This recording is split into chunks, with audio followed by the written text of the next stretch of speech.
Asher, bakit gustong paimbestigahan ni Senador Ping Lacson itong issue ng umunoy budget insertions ng ilang cabinet members sa kabila ng pahayag ng palasyo? Ella, may mahalagang ebidensya na lumabas kaugnay ng budget insertion sa mga pagdinig ng Senate Blue Ribbon Committee. Ito ang binigyan diin ni Senate President Pro Tempore Panfilo Lacson na siya ring namumuno sa naturang komite.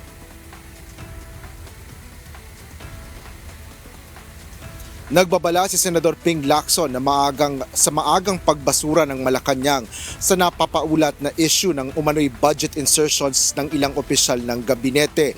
Ito ay matapos ihayag ni Palace Press Officer Undersecretary Claire Castro na ang mga aligasyon sa ilang cabinet secretaries ay hearsay at no probative value.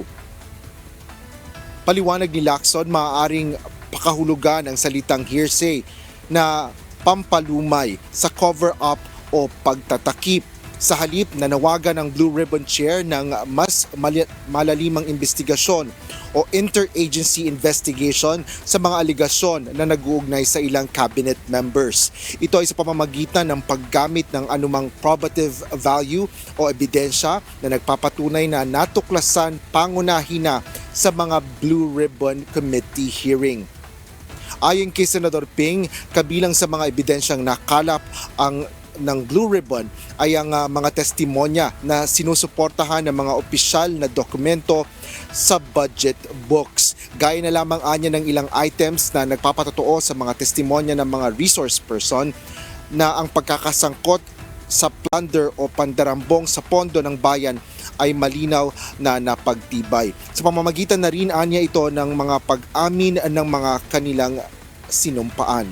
Binanggit din ng senador ang posibleng pagtukoy sa Web of Accounts na magtuturo sa paggalaw ng mga pondo sa tulong ng Anti-Money Laundering Council o AMLC. Iginit din ni Senador Ping Lacson na hindi kakayanin ng gobyerno na baliwalain ang galit ng publiko dahil sa tindi ng korupsyon sa likod ng mga aniyay guni-guning infrastructure projects.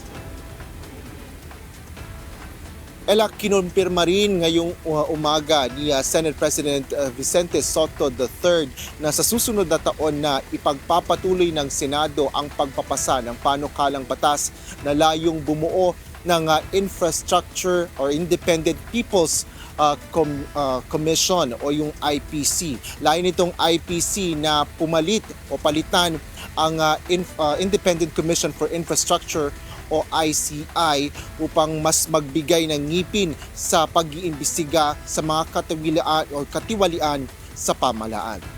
Yan ang latest dito sa Senado. Balik sa iyo, Ella. Maraming salamat, Asher Cadapan Jr.